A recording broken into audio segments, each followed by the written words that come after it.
गर्मी के सीजन में जैतो जवनिया सूख गे छौड़ी।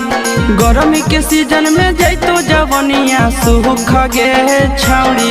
जब मारी देतौ लहंगे में लूक गे छौड़ी।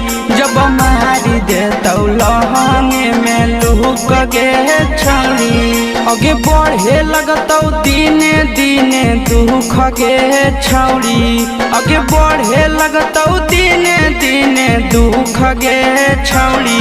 जब मारी देतौ लहंगे में लूक गे छौड़ी।